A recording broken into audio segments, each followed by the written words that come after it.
Welcome to लक्ष्य भेद। आज है 23 जनवरी 2021 और 23 जनवरी 2021 से संबंधित करंट अफेयर्स के जितने भी इम्पोर्टेंट क्वेश्चन हो सकते हैं हम इस वीडियो में डिस्कस करेंगे।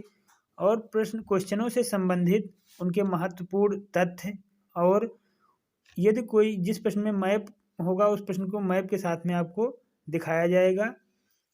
ये वीडियो आपको अच्छा लगे, हेल्पफुल लगे तो आप इस वीडियो को लाइक, शेयर और सब्सक्राइब जरूर कीजिएगा। चलिए देखते हैं। क्वेश्चन देखने से पूर्व हम कल का अभ्यास प्रश्न देख लेते हैं। हमने कल आपसे अभ्यास प्रश्न के तौर पर पूछा था कि हाल ही में किस राज्य में पहले पक्षी उत्सव कलरव का उद्घाटन किया गया है। तो इस प्रश्न का जवाब सी सही है, बिहार। बिहार में भी पहले पक्षी उत्सव कलरव का उद्घाटन किया गया है और बिहार के मुख्यमंत्री हैं नीतीश कुमार, बिहार के राज्यपाल हैं फागू चौहान और बिहार की राजधानी है पटना। इस तरीके से इस प्रश्न का जवाब सी सही है, बिहार। अब आज के प्रश्न देखते हैं। हमारा आज का पहला प्रश्न है, हाल ही में भारत की क्रिकेट टीम ने किस देश को हराकर बॉर्डर गावस्कर ट्रॉफी पर कब्जा कर लिया है। तो अभी भारत की क्रिकेट टीम ने ऑस्ट्रेलिया को हराकर बॉर्डर गावस्कर ट्रॉफी पर कब्जा कर लिया है। अब भारत ने ऑस्ट्रेलिया को हराया है तो पहले मैप में देखते हैं।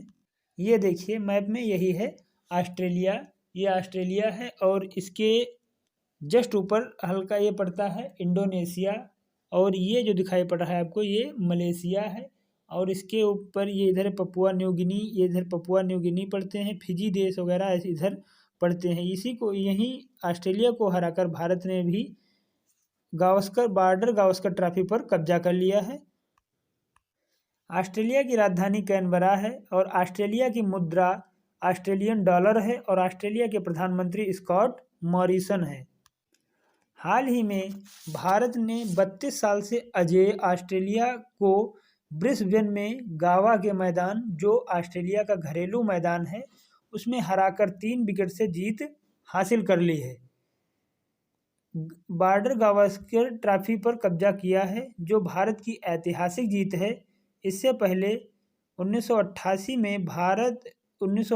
में गावा के मैदान में ऑस्ट्रेलिया को वेस्टइंडीज ने हराया था। तब से इसको उस मैदान में किसी ने हार इसकी नहीं हुई है ऑस्ट्रेलिया की। अब भारत ने हराया है और इस मैच में man of the match Rishabh Pant बने हैं और अजिंक्य रहाणे की कप्तानी में ये मैच हुआ है। विराट कोहली कप्तान थे लेकिन वे पितृत्व अवकाश के लिए भारत वापस आ गए थे, तो अजिंक्य रहाणे की कप्तानी में ये मैच हुआ है। इस तरीके से इस प्रश्न का जवाब बी सही है, ऑस्ट्रेलिया। अगला प्रश्न देखते हैं। बाइडेन प्रशासन में किस भारतीय अमेरिकी को कंज्यूमर फाइनेंशियल प्रोडक्शन ब्यूरो का निदेशक चुना गया है। तो अभी बाइडेन प्रशासन में रोहित चोपड़ा को कंज्यूमर फाइनेंशियल प्रोडक्शन ब्यूरो का निदेशक चुना गया है। अब ये बाइडेन प्रशासन यानी कि अमेरिका में चुने गए हैं। तो अमेरिका के बारे में देख ले।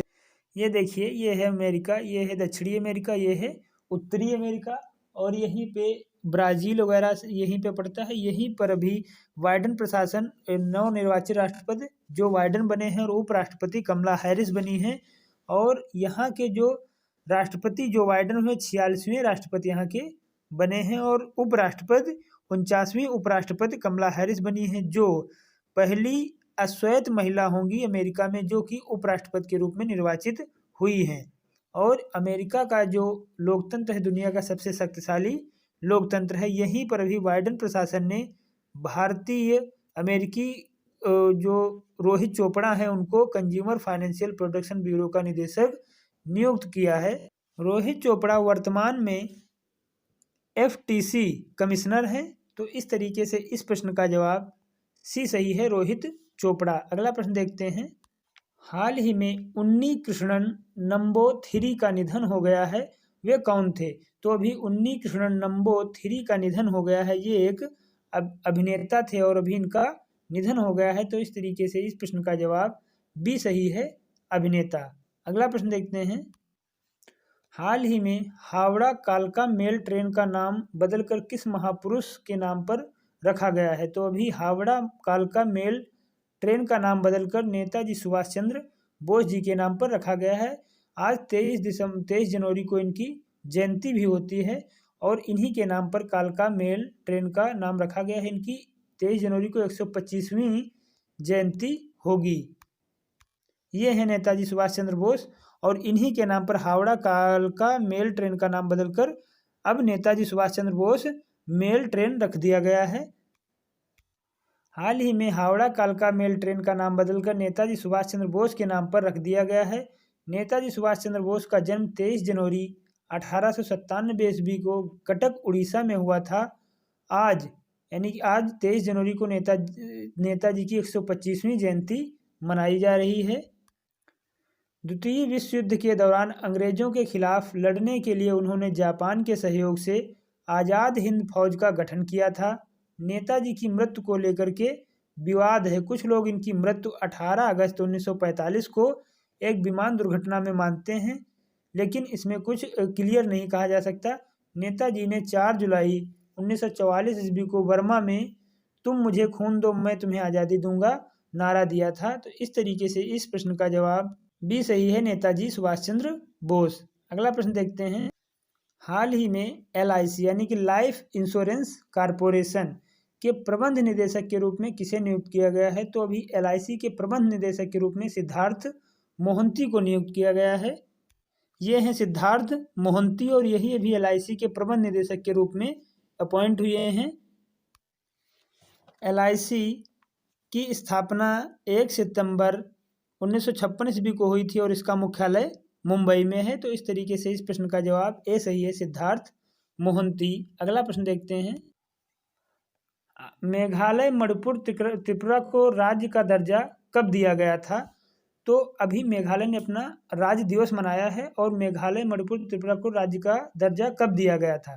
तो मेघालय मणिपुर और त्रिपुरा को राज्य का दर्जा 21 जनवरी 1971 ईस्वी को दिया गया था। हालांकि ये 21 जनवरी को पूर्वोत्तर राज्य पुनर्गठन अधिनियम के द्वारा 21 जनवरी 1942 ईस्वी को इनको पूर्ण राज्य का दर्जा 1972 ईस्वी को इनको पूर्ण राज्य का दर्जा मिला था।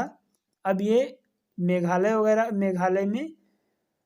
मणिपुर और त्रिपुरा तीनों राज्यों को 1971 पूर्वोत्तर अधिनियम के अंतर्गत पूर्वोत्तर राज्य अधिनियम के अंतर्गत 21 जनवरी 1972 ईस्वी को इनको पूर्ण राज्य का दर्जा मिला था। मेघालय मणिपुर त्रिपुरा को राज्य का दर्जा 1971 पूर्वोत्तर पुनर्गठन अधिनियम के अंतर्गत 21 जनवरी 1972 ईस्वी को दिया गया। भारतीय संविधान की 6ठी अनुसूची के अनुसार इन स्वायत्त राज्यों के पास एक विधानसभा बनी। इससे पहले मेघालय असम के भीतर एक उपराज्य था, यानी कि जो मेघालय है, जहाँ मेघालय की राजधानी शिलोंग है, और वहाँ की जो राज्य मुख्यमंत्री हैं काउंडर संगमा हैं और राज्यपाल सत्यपाल मलिक हैं। और मेघालय जो अब है यह तब असम का एक राज्य था, उसके अंदर एक राज्य था, और मणिपुर और त्रिपुरा एक केंद्र शासित प्रदेश थे। लेकिन अब इनको जो 1971 पूर्वोत्तर पुनर्गठन अधिनियम के अंतर्गत 21 जनवरी 1972 को इनको पूर्ण राज्य का दर्जा दे दिया गया था। तो इस तरीके से इस प्रश्न का जवाब बी सही है, 21 जनवरी 1971। अगला प्रश्न देखते हैं।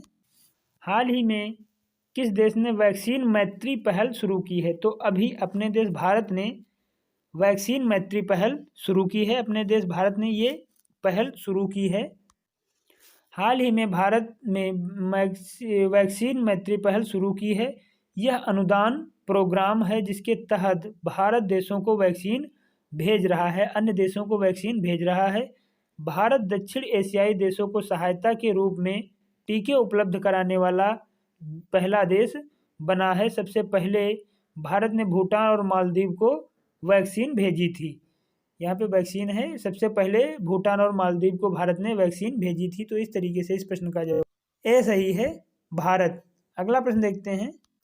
बिहार के किस जिले में पहाड़ी के ऊपर पहला बौद्ध मठ मिलने का प्रमाण मिला है? तो अभी बिहार में लखीसराय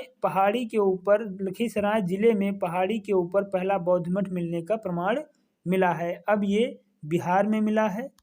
ये देखिए मैप में, ये है बिहार। यहीं पर अभी यहाँ का जो लखीसराय जिला है वहाँ पर भी बौद्ध मठ मिलने का प्रमाण मिला है पहाड़ी पर। तो बिहार के मुख्यमंत्री नीतीश कुमार हैं और बिहार की राजधानी पटना है। बिहार के राज्यपाल फागू चौहान हैं। हाल ही में बिहार के लखीसराय जिले में पहला बौद्ध मठ मिलने का प्रमाण मिला है। यह मठ लखीसराय जिले की लाल पहाड़ी के नाम से प्रसिद्ध पहाड़ी पर उत्खनन के दौरान प्राप्त हुआ है। यहाँ पर मिली मोहरों से संस्कृत में लिखा गया है और इसकी लिपि सिद्ध मातृका है। इसकी लिपि सिद्ध मातृका है, जिसे 8वीं से 9वीं शताब्दी के आसपास का बताया जा रहा है। तो इस तरीके से इस प्रश्न का सी सही है, लखीसराय। अगला प्रश्न देखते हैं। अभी हाल ही में नीति आयोग द्वारा राज्यों को कितने वर्गों में बांटकर नवाचार पर आधारित रैंकिंग जारी की गई है। तो अभी नीति आयोग द्वारा राज्यों को 3 वर्गों में बांटकर नवाचार पर आधारित रैंकिंग जारी की गई है। नीति आयोग ने इसको जारी किया है। तो नीति आयोग की स्थापना 1 जनवरी 2015 को हुई थी और इससे पहले नीति आयोग जो था ये योजना आयोग था। योजना आयोग 15 मार्च 1950 ईस्वी को योजना आयोग बना था और उसके बाद में 13 अगस्त 2014 को प्रधानमंत्री नरेंद्र मोदी ने अनाउंसमेंट किया था कि योजना आयोग को नीति आयोग में कन्वर्ट कर दिया जाएगा, नीति आयोग इसका नाम होगा। तो नीति आयोग 1 जनवरी 2015 को यह नीति आयोग बना था और नीति आयोग के अध्यक्ष भारत का प्रधानमंत्री होता है। नीति आयोग के उपाध्यक्ष जो हैं राजीव कुमार हैं और नीति आयोग के CEO यानी कि chief executive officer Amitabh Kant हैं। अब नीति आयोग ने ही 3 वर्गों में बांटकर नवाचार पर आधारित रैंकिंग जारी की है। तो अब इसके बारे में देख लेते हैं। हाल ही में नीति आयोग द्वारा राज्यों को 3 वर्गों यानी कि पहला जो इसका पहला वर्ग है 17 बड़े राज्यों की सूची है होगी और दूसरे में 10 पूर्वोत्तर और पहाड़ी राज्यों की सूची है और तीसरे वर्ग में 9 केंद्र शासित राज्यों की सूची में विभाजित करके नवाचार पर आधारित रैंकिंग जारी की गई है। जिसमें पहली सूची 17 बड़े राज्यों की है, जिसमें कर्नाटक 42.50 अंक के साथ शीर्ष पर रहा। महाराष्ट्र दूसरे पायदान पर रहा। पहली सूची में शीर्ष 5 राज्य दक्षिण के हैं, यानी कि पहली जो सूची है उसमें जो 17 राज्यों की पहली बड़े राज्यों की सूची उसमें से 5 राज्य साउथ के ही हैं और इस सूची में उत्तर प्रदेश 22.85 अंकों के साथ 9वें स्थान पर रहा है, जबकि बिहार 14.48 अंकों के साथ सबसे नीचे है। दूसरी सूची 10 पूर्वोत्तर और पहाड़ी राज्यों की है। इसमें हिमाचल प्रदेश 25.06 अंकों के साथ शीर्ष पर है। उत्तराखंड 23.50 अंकों के साथ दूसरे पायदान पर है। तीसरी अनुसूची इसकी है उसमें 9 केंद्र शासित राज्यों की है, जिसमें दिल्ली 46.60 अंक के साथ शीर्ष पर है। दूसरे नंबर पर चंडीगढ़ है 38.57 अंक के साथ है और लक्षद्वीप 11.17 अंकों के साथ सबसे नीचे है। शिक्षा, कारोबारी माहौल जैसे 36 के क्षेत्रों में नवाचार बढ़ाने व अपनाने की यह रैंकिंग होती है। शिक्षा और कारोबार माहौल जैसे 36 क्षेत्रों में नवाचार बढ़ाने व अपनाने की यह रैंकिंग है और इस रैंकिंग में को 5 श्रेणियों और 36 संकेतकों द्वारा इस सूची बनाई गई है। इसमें नवाचार की राह में आने वाली चुनौतियों और खूबियों को सबसे ज़्यादा तवज्जो दी गई है। 5 श्रेणियों में जो इसकी 5 श्रेणियाँ रखी गई हैं उसमें ह्यूमन कैपिटल यानी कि शिक्षा, गुणवत्ता, संस्थान और शोध, निवेश में निजी सरकारी FDI, फॉरेन डायरेक्ट इन्वेस्टमेंट, प्रशिक्षित रोजगार, कारोबारी माहौल और सुरक्षा एवं कानूनी माहौल शामिल हैं। और इस सूची में शिक्षा कारोबार के लिए नवाचार अपनाने में केंद्र शासित प्रदेशों में दिल्ली अव्वल रही है और अभी हमने जैसे कि बताया दिल्ली केंद्र शासित प्रदेशों में पहले स्थान पर है और यूपी 17 बड़े राज्यों में 16वें नंबर पर है। तो इस तरीके से इस प्रश्न का जवाब सी सही है 3। अगला प्रश्न देख लेते हैं। हाल ही में माता प्रसाद का निधन हो गया है। वे किस राज्य के पूर्व राज्यपाल थे? तो अभी माता प्रसाद का निधन हो गया है और ये अरुणाचल प्रदेश के पूर्व राज्यपाल थे। ये हैं माता प्रसाद और अभी इन्हीं का भी निधन हो गया है। ये अरुणाचल प्रदेश के पूर्व राज्यपाल थे। अभी अरुणाचल प्रदेश के थे। तो पहले अरुणाचल प्रदेश के बारे में ये देखिए मैप में, ये है अरुणाचल प्रदेश, यहीं के राज्यपाल थे माता प्रसाद, इनका निधन हो गया है। अरुणाचल प्रदेश के मुख्यमंत्री पेमा खांडू हैं। अरुणाचल प्रदेश के राज्यपाल वी.डी. मिश्रा हैं और अरुणाचल प्रदेश की राजधानी ईटानगर है। यहाँ के प्रमुख राष्ट्रीय उद्यान यानी कि नेशनल पार्क नामदफा राष्ट्रीय उद्यान और मोलनी राष्ट्रीय उद्यान यहीं पर है। और यहाँ के प्रमुख वन्यजीव अभ्यारण्य यानी कि वर्ल्ड लाइफ सेंचुरी में मेहो वन्यजीव अभ्यारण्य, दिबांग वन्यजीव अभ्यारण्य, ईटानगर वन्यजीव अभ्यारण्य और शेषा आर्किड अभ्यारण्य है। और ईगल का घोंसला वन्यजीव अभ्यारण्य भी यहीं पर है। अरुणाचल प्रदेश के पूर्व राज्यपाल और वयोवृद्ध कांग्रेसी नेता माता प्रसाद का 95 वर्ष की उम्र में निधन हो गया है। उनका जन्म 11 अक्टूबर 1925 ईस्वी को जौनपुर में हुआ था। स्वतंत्रता आंदोलन में सक्रिय भागीदारी इनकी रही थी, यानी कि सक्रिय एक भागीदार थे स्वतंत्रता संग्राम में। वर्ष 1957 में पहली बार जौनपुर की शाहगंज सीट से विधायक चुने गए और 1974 तक लगातार 5 बार निर्वाचित होते रहे। तो इस तरीके से इस प्रश्न का जवाब सी सही है, अरुणाचल प्रदेश। अगला प्रश्न देखते हैं। अब प्रश्न आज के लिए प्रश्न इतने ही रखते हैं। अब अगला अपना अभ्यास प्रश्न देख लेते हैं कल का। हमारा आज का अभ्यास प्रश्न है कि भारत और फ्रांस के बीच किस अभ्यास का आयोजन किया जा रहा है। ऑप्शन दिए हुए हैं डिजर्ट नाइट 21 और टाइगर ट्रम्प या युद्धाभ्यास। इस क्वेश्चन का जवाब आप कमेंट बॉक्स में लिखना ना भूलें। यदि इस वीडियो में आपको कोई डाउट है तो आप अपनी समस्या को कमेंट बॉक्स में लिखिए, आपकी समस्या का समाधान किया जाएगा। यदि वीडियो आपको अच्छा लगा हो, हेल्पफुल लगा हो, तो आप इस वीडियो को लाइक, शेयर और सब्सक्राइब जरूर करें।